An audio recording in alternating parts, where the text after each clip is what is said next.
culture. Isn't it obvious?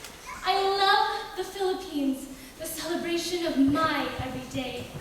Dances, balikbayan boxes, language, music, and food. Halo-halo, pansit, lechon, buko pandan, kare-kare, adobo, dinuguan. The unique, sweet, salty, delicious, not quite Southeast Asian home-cooked recipes traveled from the islands, the motherland we call Inang Bayan, onto my American plate.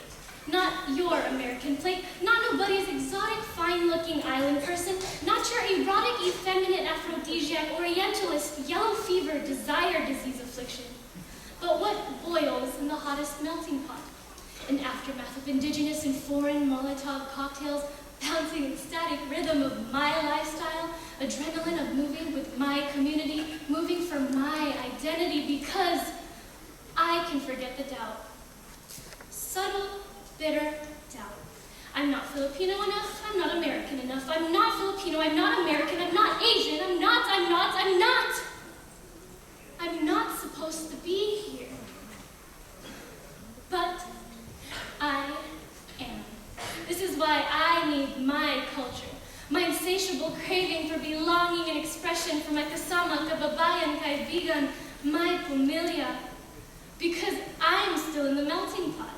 Because enough is never enough.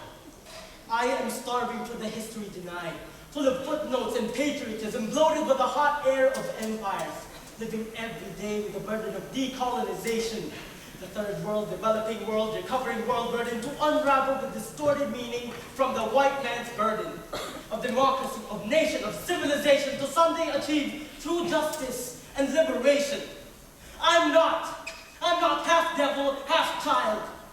I know the rumble can be heard, the moaning rumble of 1,000 bodies malnourished from forgotten wars and special relations, and I know those bodies, the missed and unrepresented, tossed away into the pages, into the flames, into the distance.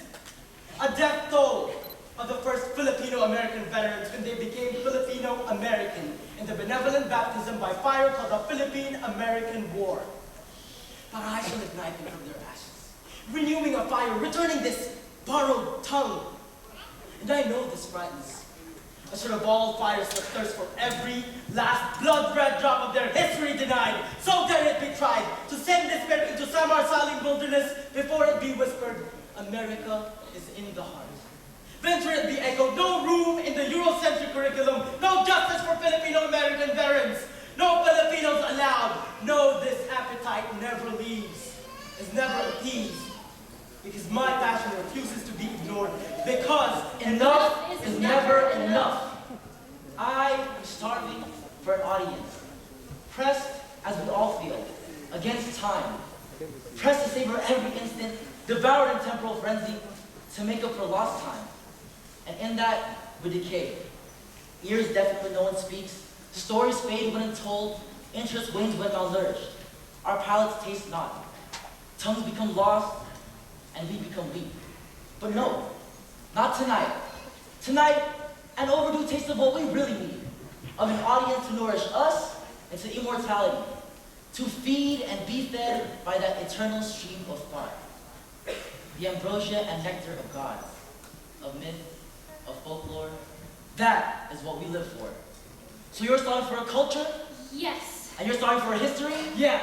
And I'm starving for an audience? Of course. Okay, then let's indulge. I'll nourish you with a tale. Of my culture? Of my history? Yes.